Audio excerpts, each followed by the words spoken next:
Artinya memang sudah ada langkah-langkah baik, kebijakan-kebijakan strategis yang sudah dilakukan oleh pemerintah di periode sebelumnya. Lalu di pemerintahan yang sekarang masyarakat melihat bahwa tampaknya kebijakan ini masih akan atau diharapkan minimal ya akan terus berjalan. Mengapa kesehatan lalu pendidikan itu menjadi titik penting juga? Karena kan ini kalau kita bicara soal indeks pembangunan manusia gitu ya, kesehatan dan juga pendidikan itu kan menjadi 2 dari 3 ya nanti sisi ekonomi yang membangun indikator indeks pembangunan manusia gitu. Dan ketika kita bicara angka IPM kita Indonesia dalam 4 tahun terakhir itu memang ada tren yang meningkat gitu. Artinya dari sisi data sekunder pun atau data IPM itu pun kita bisa melihat bahwa ada masyarakat atau ada perbaikan dari sisi kesehatan dan juga pendidikan yang dirasakan. Gitu. Tapi dari sekian banyak program Astacita Prabowo Gibran ini, apa sih program yang menjadi sorotan dari responden sendiri? Ya, kalau kita lihat grafik yang pertama tadi ya, memang kita bisa melihat ada 3 klaster ya. Klaster pertama adalah yang mendapatkan apresiasi di atas 80%.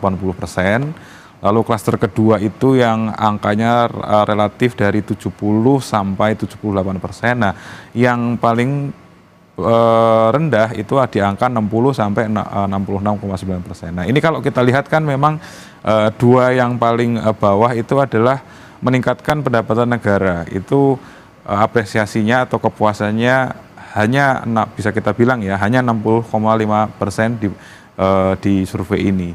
Ini menunjukkan bahwa memang kan dari kalau kita baca Astacita di bagian 8 program prioritas cepat ini ada satu bahwa dibangunnya badan penerimaan negara gitu ya dengan harapan penerimaan negara itu akan membaik.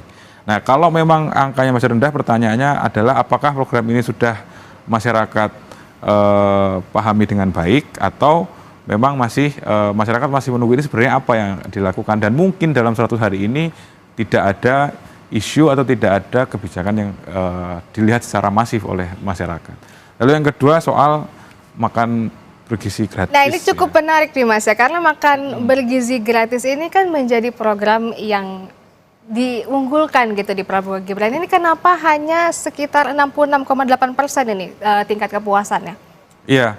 65,9% memang relatif rendah, tapi angka ini sebenarnya sedikit naik dibandingkan survei sebelumnya atau jajak pendapat yang kita lakukan sebelumnya ya, karena waktu itu angkanya masih di bawah ini sekitar 59 atau 60%. Artinya memang ada sedikit kenaikan sekitar 5% ini menunjukkan bahwa memang masyarakat mungkin cukup optimis dalam tanda kutip program ini sudah dijalankan. Hanya memang masih karena ini memang program yang baru ya, program yang khas dari pemerintahan Prabowo Gibran. Masyarakat masih melihat ini sungguhkah struktur mekanismenya akan jelas, lalu juga akan menjadi sebuah program yang berkelanjutan. Karena kan relatif isu yang selalu terkait dengan makan bergizi gratis ini kan soal anggarannya yang besar.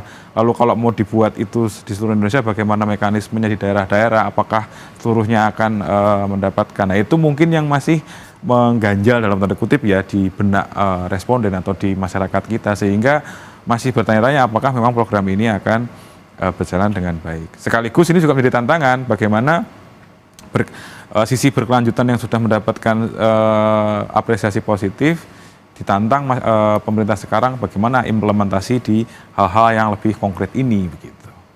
Iya, tentunya juga ditunggu ya Mas Tiar ya, responden akan menunggu seperti apa nanti Prabowo Gibran mengimplementasikan program-program mereka di masyarakat. Nah, tapi dari semua program yang ada, faktor apa aja sih Mas yang menjadi penentu baik tidaknya program-programnya Prabowo Gibran di mata para responden?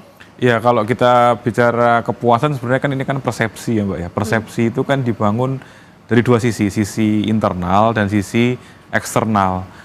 Sisi internal, kepuasan masyarakat tentu dibangun dari pengalaman hidup sehari-hari mereka, apa yang dirasakan, apa yang sungguh mereka alami dalam keseharian, itulah yang membangun persepsi mereka dari sisi internal gitu ya.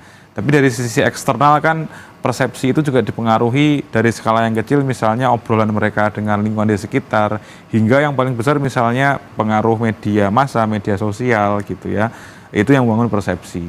Nah, artinya tidak hanya kita bisa bicara, kalau kita bicara eksternal, soal pemberitaan, soal bagaimana itu dikampanyekan di media atau di media sosial, itu kan menunjukkan bahwa ya itu persepsi masyarakat, oh mungkin program ini baik, mungkin tidak. Tapi kan yang lebih penting adalah bagaimana program ini memang dirasakan dalam kehidupan sehari-hari rakyat ini. Nah itulah yang membangun persepsi kepuasan dan ketidakpuasan.